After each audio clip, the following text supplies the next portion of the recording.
Connecting, and it's recording. And I see the little record button up in the corner. Awesome. All right, so Credo, take it away. Awesome. Hi, everybody. Welcome. We're excited to talk with you today. My name is Beth. I'll introduce myself in just a second. I have some colleagues with me on the call today as well, Kathy and Amanda, who are going to introduce themselves. We're really looking forward to talking with you today. We did just hear about the weather you guys have been having, and we're hoping everyone's all right. Definitely know you're in our thoughts as you're going through some of that funky weather. That's no fun at all in any sense. So today we're going to be talking about Credo and information literacy. We've got a little bit of an agenda here, so we're going to do some quick introductions, and after that we're going to talk a little bit just about how Credo got to where we are today, what it is that brought us to this point. We've got some use cases to share with you. I'm looking through some of the resources we're going to talk about today, and then we'll take questions at the end. There is someone monitoring the chat box while you're in here. So if you're typing in the chat box, make sure you're sending to everyone so that question does get out so that we can see it and answer it. But the bulk of the questions we're going to save for the end. So if you've got a pad and paper and you get a question midway down, be sure to write it down so we can answer your question. So we'll start with introductions. Kathy, do you want to go ahead and introduce yourself? Oh, love to, Beth. Hi, everyone. I'm Kathy Fagan. I'm the account manager for many of the Lewis schools.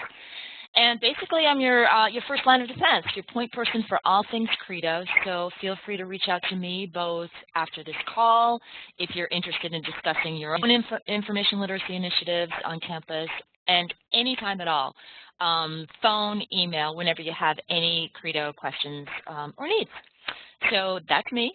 Look forward to meeting you all. Just to fill in that blank spot there, Kathy isn't the account manager for the Lewis schools, so that was the blank that you heard in there. Amanda, do you want to go ahead and introduce yourself? Hello. Can everyone hear me? I can hear you just fine. Oh, great.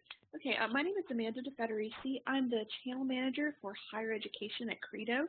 And what that basically means is that I work in product development. So a lot of the products that you're going to see today are projects that I've worked on and worked with our team to build and develop. So really excited to be showing those to you today, and of course happy to hear any feedback that you may have. Thank you.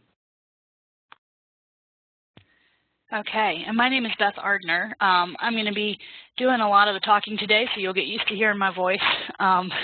But my job at Credo is really to work as the main contact for our information literacy courseware customers. I'm the person who they contact once they start with the courseware. I walk through the onboarding process with them, and I'm really the first line of support in terms of making sure that everything is up and working for them, and that any changes that need to be made throughout the year are made. So I'm very much involved in the process and in the brainstorming and thinking about how to use these types of resources. So you can kind of call me the person who comes after you're working with Kathy. So that's really my role. And before we're going to jump into how we got here in just a second, but we've got folks on the call, and I'd love, if you don't mind, just for you to put in the chat box where you're coming from, just which school you're from and your name.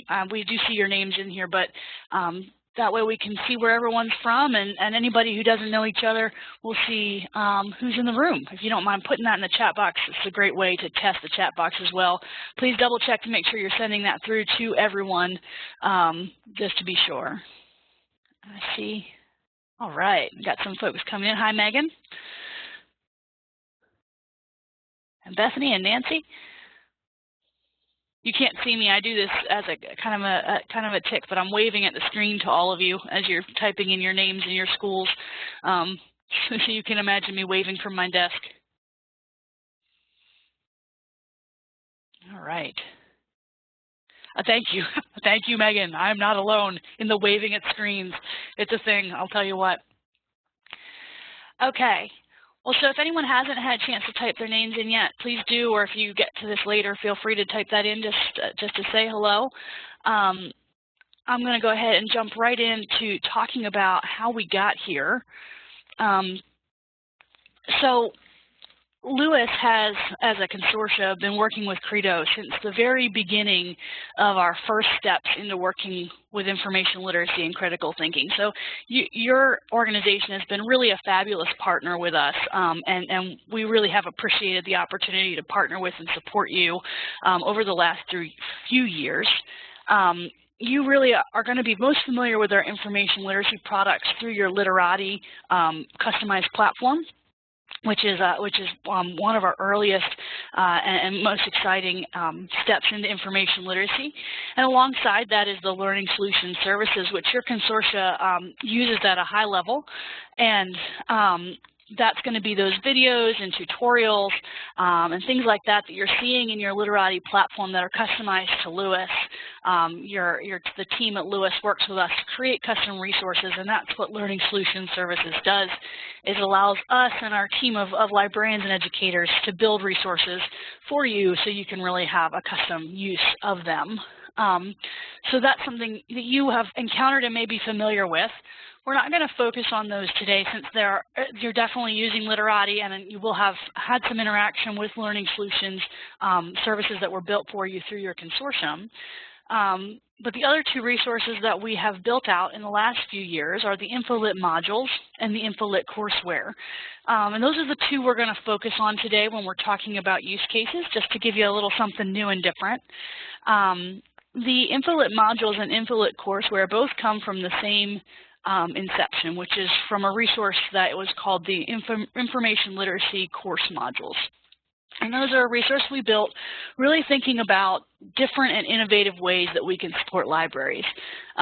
We absolutely love working with our partners through Learning Solutions Services to build custom materials, but we found that sometimes libraries don't have that time or the ability to do that. And so we started to think about, how do we address not just those who really want to get in and do the custom type of thing, but who really need some materials ready-made for them?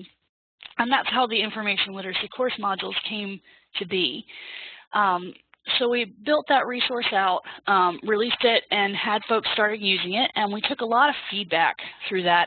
Really, the most important thing for us is to learn from our customers so that we continue to innovate and think about new ways to support information literacy, instruction, and learning. And so from that, we have the InfoLit modules, which is not dissimilar to the information literacy course modules, but it's kind of a cleaner and cleaned up, nice, exciting version of it that we've taken a lot of feedback on and said, okay, we can improve this here, we can make this work better here. We're going to look at that one first. And then the InfoLit courseware is something that also grew out of feedback, where we started to think about how do we support libraries with a really robust assessment package and even a courseware platform. So two different ways that we started thinking about things. Now we're going to jump right in and talk about use cases, because that's really at the heart of what I do, is thinking about how libraries can get the best use out of our resources. And the first use case I want to talk about is one-shot library sessions. And that's really where our InfoLit modules get the most use. The majority of our customers using InfoLit modules are looking at one-shot library sessions where there is a limited amount of time to get a lot of information in front of students. And so we're thinking about, how do we maximize that? How do we make sure that libraries are equipped to have everything they need to really get the most out of that time? We also think a lot about a flipped classroom setting. And so that's something that I'm going to talk about when I show you a little bit of this resource. But part of that is being able to gather data about a student's understanding before they enter that classroom situation, so that librarians can really focus on what the areas of need are for the students that they're working with. Alongside that, we're able to engage faculty with data, which supports those sessions and shows how they're being used and how they're impacting students, and the flexibility to choose the most appropriate content for each section. So I know from talking to many librarians and many faculty members that every situation and every student and every class has its own unique needs, depending on the subject matter, sometimes depending on the levels of the students. And so having the flexibility to say, okay, in this session, we're going to use this piece, and this piece, as opposed to something you might do in another session for another course or another discipline, is really vital to supporting one-shot library sessions. And then, of course, a really key element is being able to use Credo content alongside of the fabulous material that you are creating at your library, because we know that librarians are some of the most creative folks out there, and that many of you are creating resources to help teach library skills and information literacy skills to your students. So we wanted to make sure that we're complementing the work you're doing and really supporting that. So to talk about this in a little more detail, I'm going to jump over and actually take a look at the, let me grab the right screen here. Come on. There we go. As everybody's seeing, you should be seeing a screen that says Credo, and we're going to hop over to the welcome and it says InfoLit modules on it now. We're going to jump over and look at this resource for just a minute and talk about what's in it and how customers are using it. The InfoLit modules is a resource, again, like I said, that's designed to be flexible. We want something that you can say, okay, here's how it goes. I want to teach this, this, and this, and we can put it together for you and make it really usable at your student's point of need. That's a really key element. And we've broken it down into different subject areas that you're seeing here along the side. And if we went into citations and academic integrity, for example, oops, I'm in the wrong spot, or sources of information, then you can see we have different breakdowns of the details that you have in here. So you can go in and look, and we can have ways to take this material and embed them as a whole module, including SCORM files to allow you to embed into your learning management system. We can take individual components and embed them as well. Something you'll really notice about InfoLit modules is there's a lot of multimedia. So you're talking about videos, you're talking about tutorials, and you're talking about assessments. And each of these pieces can be taken out in its own right and used as an individual element and be embedded as its own piece.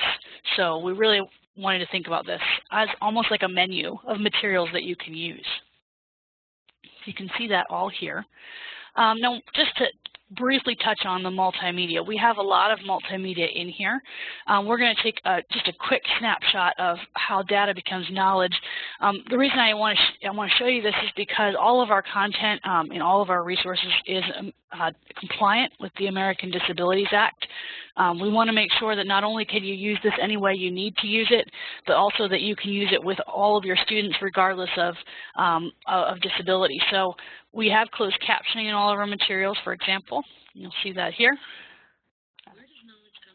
You can see that coming down along the bottom here. We'll stop with just a couple seconds of that, but just so you can see what I mean there about those closed captions coming in. And you'll see that in all of our videos. Now, it's great to know that this is all in here, but how might you make use of this in a one-shot library session? Really, again, the core is that flexibility. When you think about a one-shot session, you really have a very specific and very limited amount of time. Sometimes that's 45 minutes. Maybe you'll have an hour and a half. It might be that you're only going to see those students once in a semester or once in a year. So there's a lot of information you want to get in front of them at one time. And the flipped classroom arrangement is one of the best ways to maximize a one-shot library session. So what you're going to do in those flipped classroom situations is say, all right, we want to put information in front of students. This is the information we've decided to use in the session. We want them to engage with the video, use a tutorial, complete a quiz before they come into the classroom. So it'll act like an assignment in their class. And then you're going to have the ability to look at that information after or before you go in, particularly the quiz information, which you can see down here. We have the quizzes for each. And you'll be able to see if there were any areas that your students might have been stuck before they come into the classroom. So using the example of the peer review materials, we could take that peer review video, send that out in advance, and also go down and take the peer review quiz and look at that grade book before you come into the classroom. Really, that helps you to target and think about how you're going to use those materials. Now, when we think about how the information is put in front of your students, not only it's easy to say we can embed it, and you can see that here we have links and embed codes and all those sorts of things, and even the SCORM file at the top. But there is a little bit of different options. So one option is the Student Lessons tab. And if we're going to do this, what happens is when your students do come in here, they're only going to see the Student Lessons tab. They're not going to see these other tabs that are part of your admin side of things. But they would come in and see the Student Lessons tab. They could come in, look at the sources of information, see the peer review video, engage with the peer review quiz, and complete that material for you within the structure of what we have here.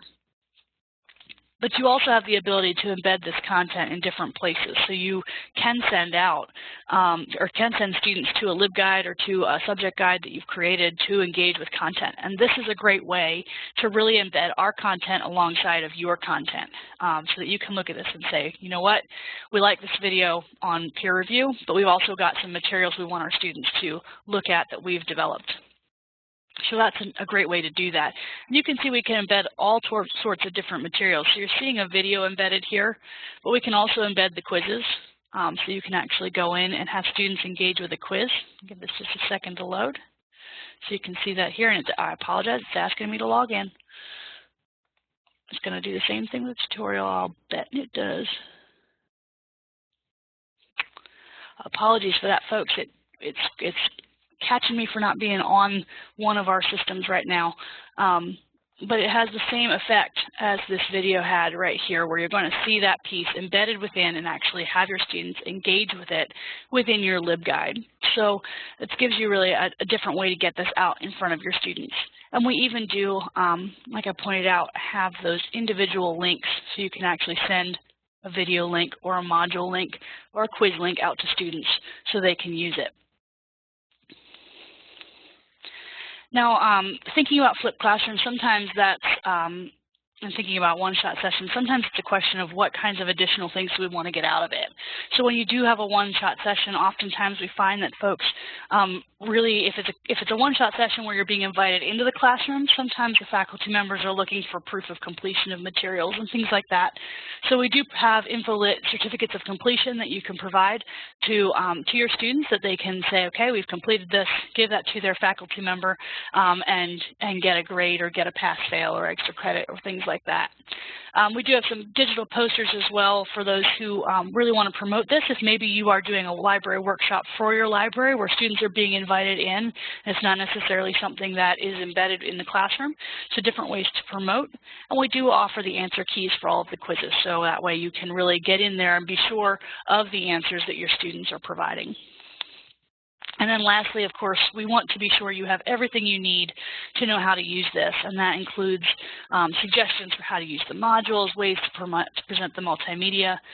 I show this to you because although we're talking about flipped classroom and one-shot library sessions as kind of a core use case for this resource, and it is one of the most popular ways we see the InfoLit modules used, I also find that we have folks who use it embedded along with their curriculum. We have folks who are sending these pieces out to faculty members who are using it themselves in the classroom. There really is no limit to this type of a resource because it's as flexible as you want it to be, and it's ultimately up to the creativity of how you want to teach these materials. So there's definitely a lot of different ways you can use it, even outside of the use case I'm describing right now. Okay, now I meant to ask this beforehand, but in the chat box, I'd love to know, now not counting today, how many of you have seen the InfoLit modules before today? If you just want to put that in the chat box, if this is the first time you're seeing them, that's fabulous. We do have a couple folks who have seen them before today. Excellent, okay. Excellent, so we've got folks who are, this is their first time seeing it, folks who've seen it before. So thinking through that, we're going to transition over to the InfoLit courseware in just a second to talk about a second use case. It sounds like for a lot of you, this is your first time seeing the InfoLit modules. I'm curious if that's the same for the courseware. Have any of you seen the InfoLit courseware before?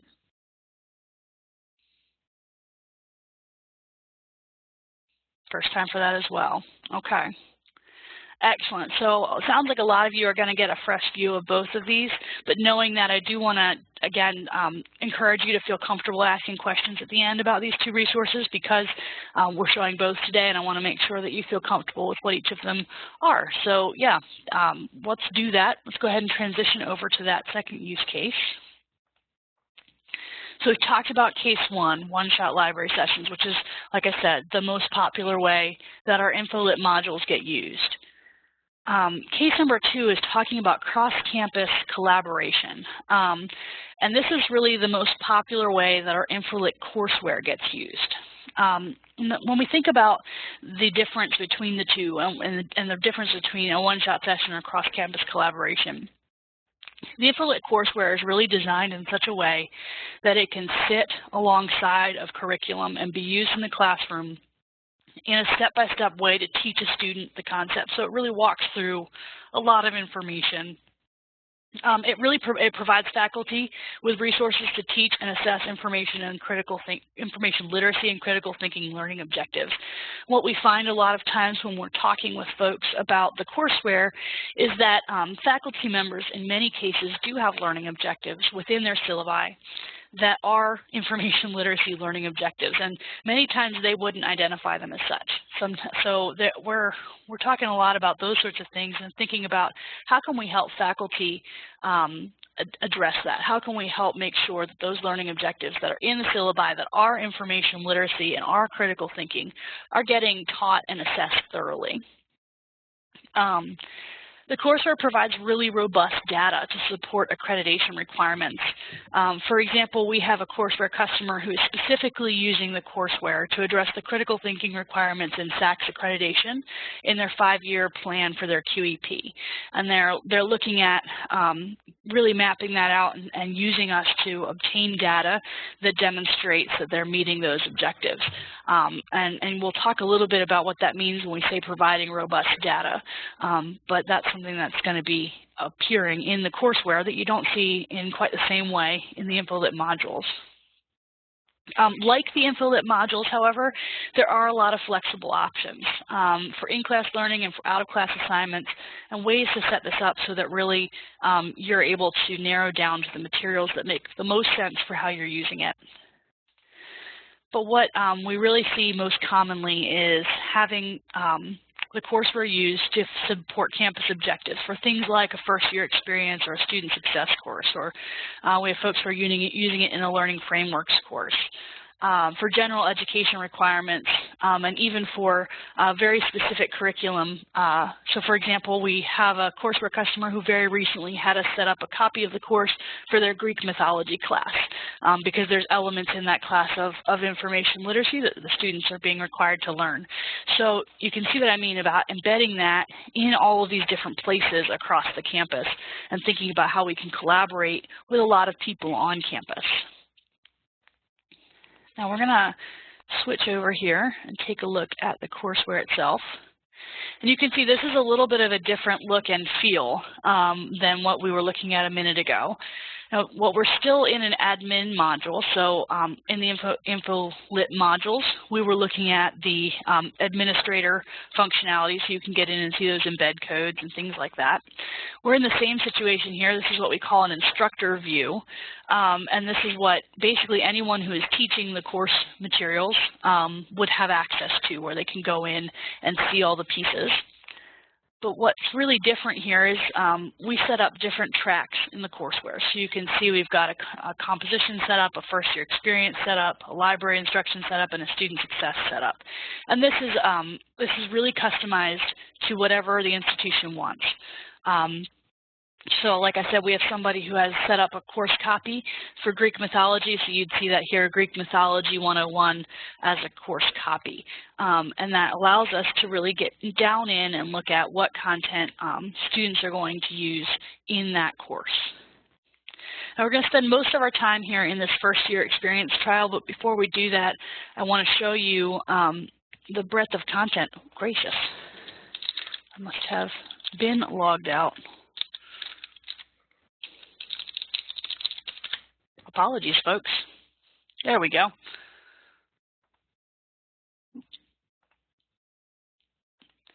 All right, now we're in the right spot. I do want to show you a little bit of the structure. And the reason we're starting in the library instruction trial is because this is the section or the example that I have that shows you all of the information that is embedded in the courseware. You can see here we have about 11 different sections and a pre and a post test for benchmarking. We do have different lessons within each section. So you can see different sections cover different areas. I think it's about 27 lessons all told. So there's quite a lot of information and material in here that you can use. We do have folks who are using entire versions of the course from end to end in curriculum in cases where they maybe have an information literacy course that students are required to take, or a critical thinking course, or in situations where they're embedding and collaborating with a first-year experience or a student success course. So things like that, we often find folks are using the course from end to end with all of the pieces embedded. However, the most popular type of collaboration looks like what we're going to show you here in the first year experience trial.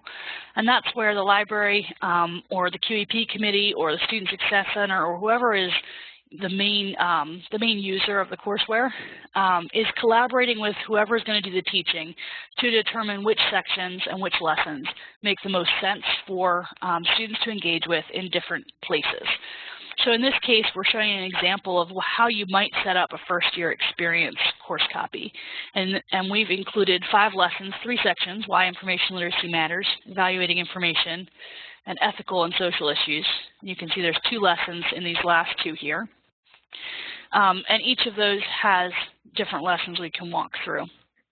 And we're going to look at the academic integrity lesson today just to get a quick glance at what that looks like for a student. But what I really want you to see that's different is this really walks students through the subject matter. So if we start the academic integrity lesson, you'll see chapters here. And this is one of the reasons this works so well as embedded curriculum, is because it really has prescriptive step-by-step lessons and content that students can walk through, many times as an assignment, but often also being done in the classroom as part of their work with the faculty. In this case, we're seeing there is some text-based material here, but we do also have the multimedia that you were seeing before, again with the closed captioning. That's going to be in here as well. There is some customization, so you'll notice we are engaging with your academic integrity policy, things like that. And as we continue to walk through, it moves them through different pieces. Now, I mentioned earlier that one of the reasons that folks use our courseware is because of the robust reporting options. And I want to touch on that very briefly. It's not uncommon to use our courseware to get data to support accreditation. And that's because we have 4 different types of assessment within the course. There is the pre and post test, which I mentioned at the very beginning, and you saw those in the list of sections available. That pre and post tests are benchmarking assessments. They're purely collecting data to allow you to see where everything is and how your students are starting out and how they're ending.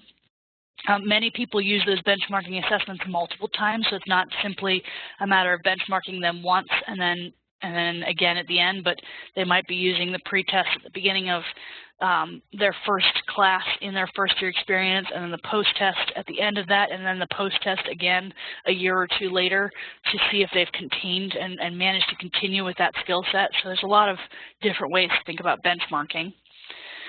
We also have 2 types of assessments in the lessons. The first is the checkpoints, and that's what we're looking at here, and these are ungraded assessments. It says start quiz, but these may appear in different ways. So you might have a text box like this where students are actually asked to reflect on a scenario and write about it. Sometimes that means that we're sending them out to go get information, so they might be sent to go get citations or do annotated bibliographies or things like that that are a little more interactive. Let's see.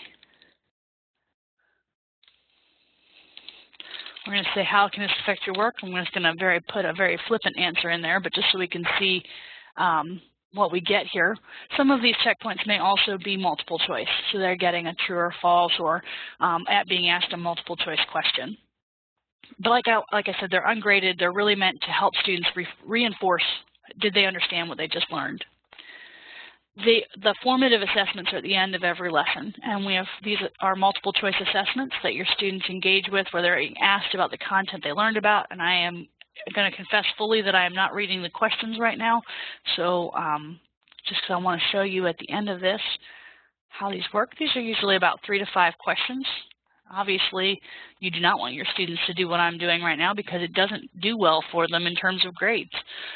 Man. And you can see I got none of them right, but what happens here is they do get a score at the end. So that's another way that you can collect data and actually use this to provide grades in the classroom for classroom assignments, or to gauge more specifically different subject areas and how students are doing in those areas. The last type of assessment I want to point to is our summative assessments.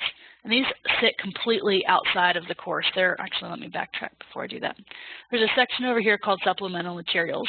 We've built out a lot of materials to help with the cross-campus collaboration and to help have multiple different people with multiple different backgrounds engage with the course materials.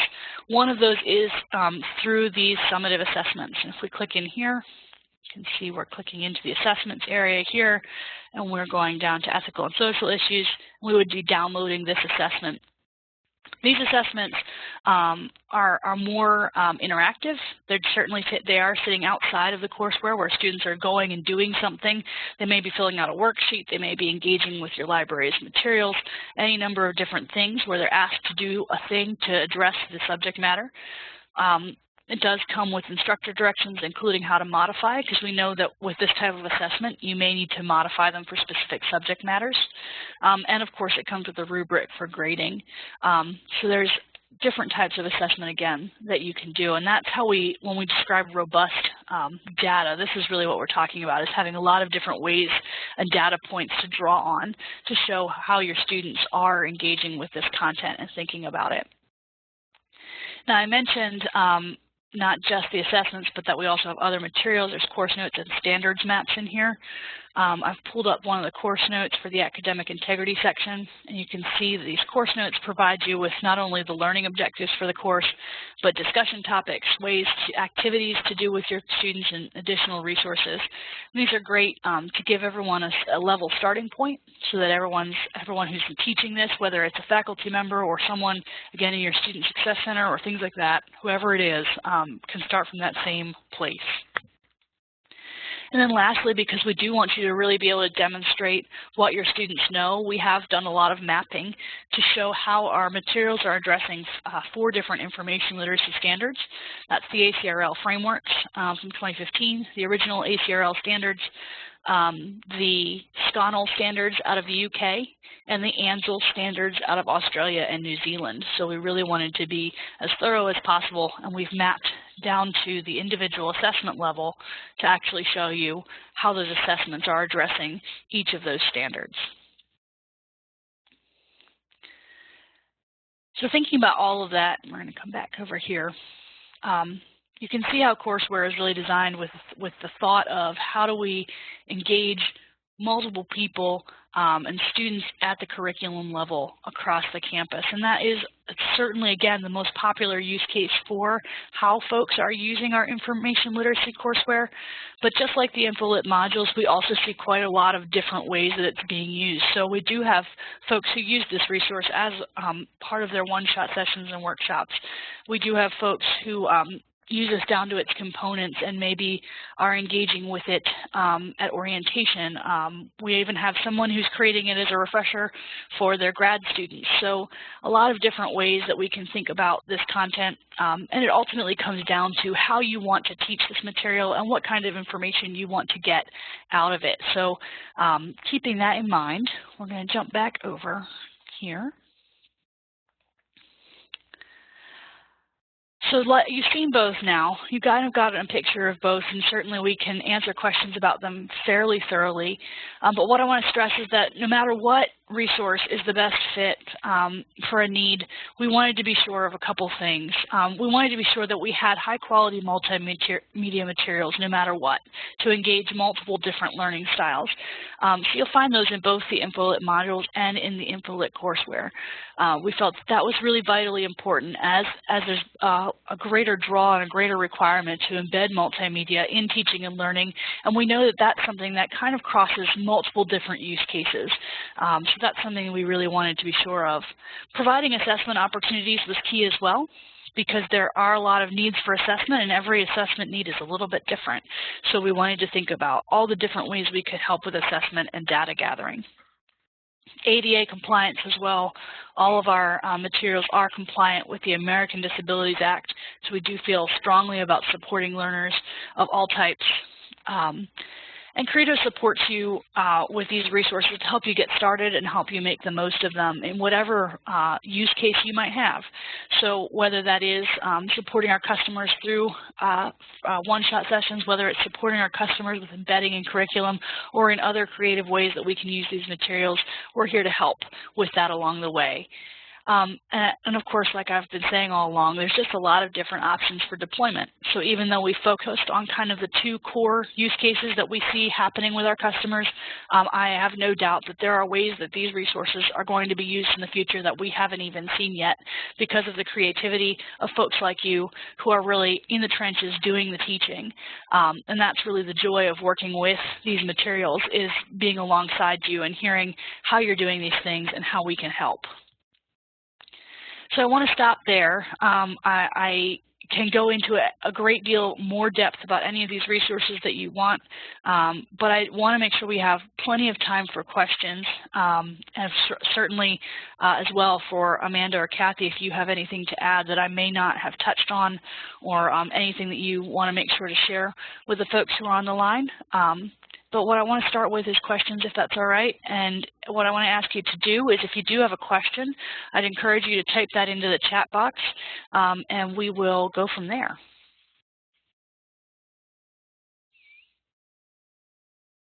I know I gave you all a lot of information to look at in a very short period of time, so. Any questions about the use cases, or about the resources particularly that we shared about, or even just questions about different types of use cases that we haven't mentioned?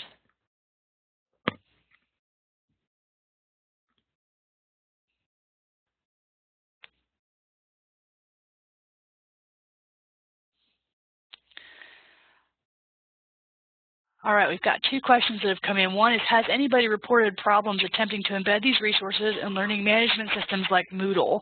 That is an excellent question. So not Moodle. Moodle and Blackboard we've had great deals of success with. We do have some other learning management systems that we're working out details on. For example, you'll notice that I pointed to SCORM files. We do have SCORM files for everything on both resources. But we're still working out things like LTI and that kind of support. So it depends a little bit on how you're embedding into your learning management system. Does that help answer the question, Megan? Awesome. And question here, can you say a bit about who was involved in the creation of these instructional materials?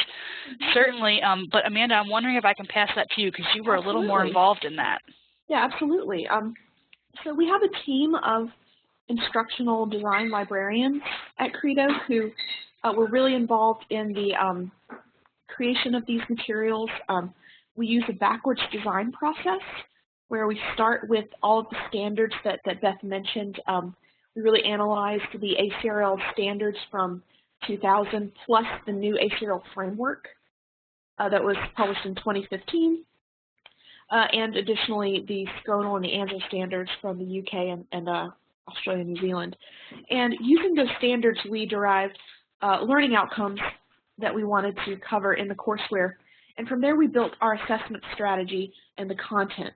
So everything really traces back to a standard or one of the frameworks in that way. And our instructional design librarians really took over the task of writing the content, designing it, and then we have, excuse me, a team of multimedia specialists, videographers, folks who build tutorials, and then our technical team who built the platform itself that the content lives in. Thank you, Amanda. Does that help to answer the question?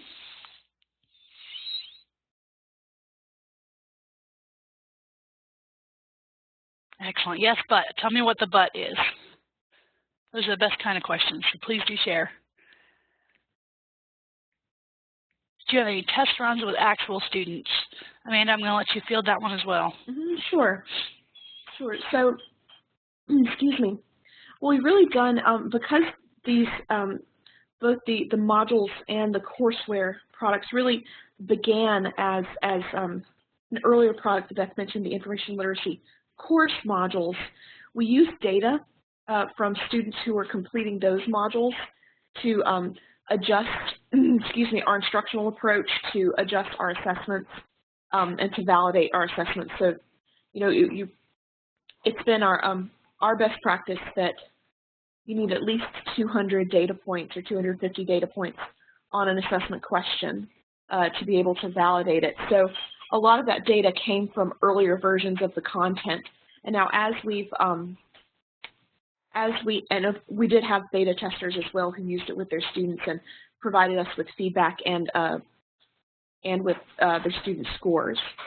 So in its current iteration, you know, as people are using it on campus, we have a planned system of review once we hit that threshold of new data points that will revalidate our assessment questions and our content.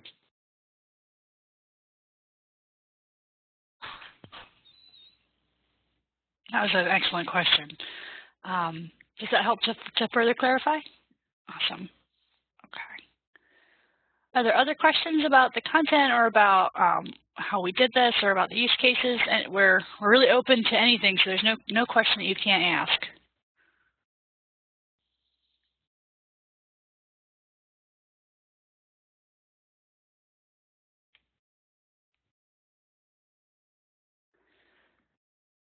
So one of the questions I'm going to share, if you don't mind, one of the questions that we get quite frequently is how, knowing that there's both resources and both resources involve a lot versions of assessment or different elements of assessment, how does a library decide which one is the most appropriate for their institution? And what we tell folks is ultimately that comes down to how you want to use this. And like I said, it's that use case that ultimately matters. It comes down to what information you want to obtain and how you want to use that information. So if you're interested in information that's subject specific and really getting into the details of how students are learning a specific concept, the InfoLit modules does that very well. That's how their assessments are designed, so that the assessment data is coming out at the quiz level, and you can get that specific data. If you wanted to have broader data and information to show and talk about, for example, grades overall across multiple things you can see in one place, or more of that, the higher level of benchmarking and even getting into the summative assessments, that's where the courseware comes in. It has a lot more different data points to draw on, so thinking about the formative assessments and the checkpoints and the summative assessments. But it also has a grade book that brings all of those grades together so that they can be used in the classroom and really thought about in terms of assignments and things like that that students might do in class. So really one of the questions that we like to ask when folks are asking us that question, we like to respond with the question, which is how would you envision using assessment at your institution? And that helps us narrow down which of these two resources really provides the best support for how you want to use that. Now we've got another question here. What kind of feedback have you gotten from students? Amanda, you've been probably more engaged in that feedback. I've gotten a little bit, but do you want to speak to that one? I'm sure.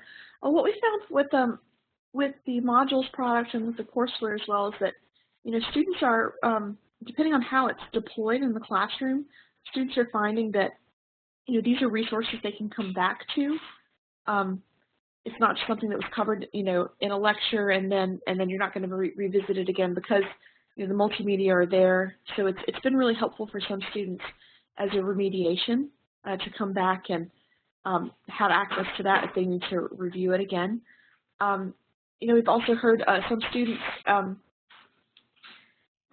tend to, you know, if they're assigned this, you know, some students tend to go through it more quickly than others. What we found is that the best feedback we get is when the content is sort of spread out throughout the course of the semester in the place that it makes the most sense, along with the either the instruction that the librarian is giving or instruction that the faculty member is giving.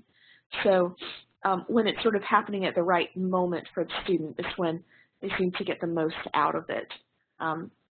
But overall, I would say, we've received some positive feedback. We obviously have, over time, made tweaks to some of the instruction.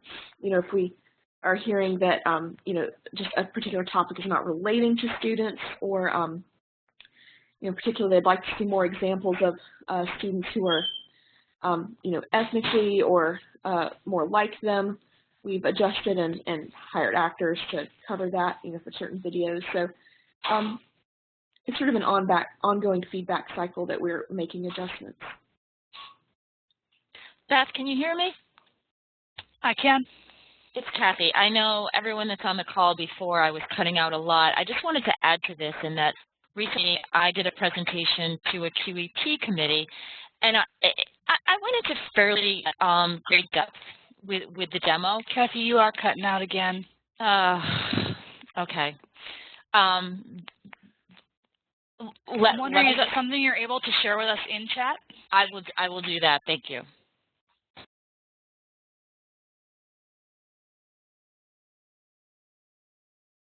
Apologies, folks. Kathy's technology has been fighting us most of today. The joys of online webinars. Sometimes you get some fun technology.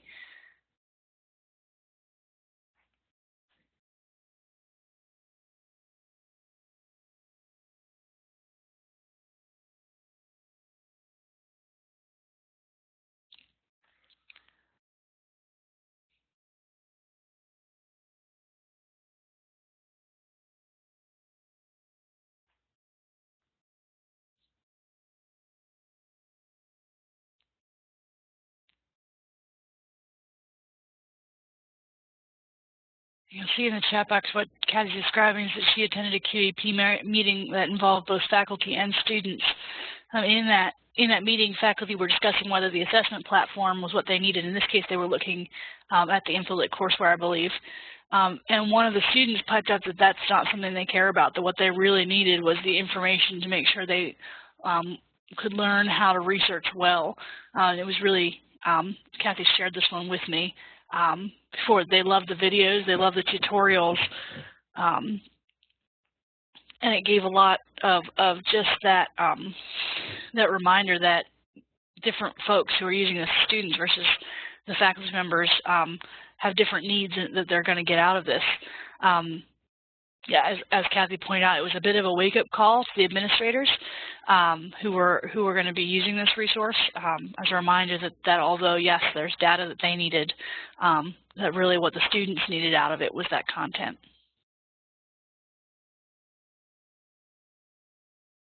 Thank you, Kathy. I appreciate that. That's a really great example. Are there other questions we can help to answer?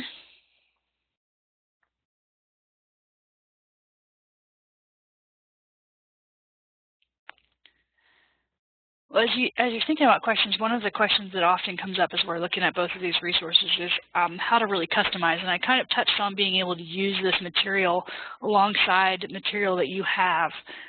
But each of the resources, the InfoLit modules and the InfoLit courseware, have different types of customization or different ways to use them. When you're thinking about the modules, they're really, like I said, designed to be incredibly flexible. So oftentimes when we think about customization, what's happening is they're being set alongside of materials like in that LibGuide situation that I described, so that we can really pull those together in different places, or we can help the library pull those together in places that they have already available. In the InfoLit courseware, we're actually able to do some of that customization within the courseware itself, where we can embed information into the course. We can make some adjustments to text within the course, and we can even add assessment questions. If the institution has questions that they would like us to add, we're able to add some of those to customize. So it really depends entirely on the level of customization, and again, how you want to do it, how you want to teach it, and how you want your students to engage with it. But there are definitely a lot of different ways to customize and think about making sure that this is not just materials that's ready-made for students, but material that's being targeted to specific student groups and specific disciplines. So we're able to help with that. And like I mentioned on the slide here, Credo support and folks like me and my colleagues, we're going to be involved in working with you to set that up and make sure that you have all of the support you need to do that. We do that with each and every one of our customers. So if you were ever to take a look at one of these, know that Credo is there alongside you to make sure that you have support in figuring this out. Any other questions, just as everyone's sitting and thinking? We've had some really great ones so far. Thank you, everyone, for sharing those with us.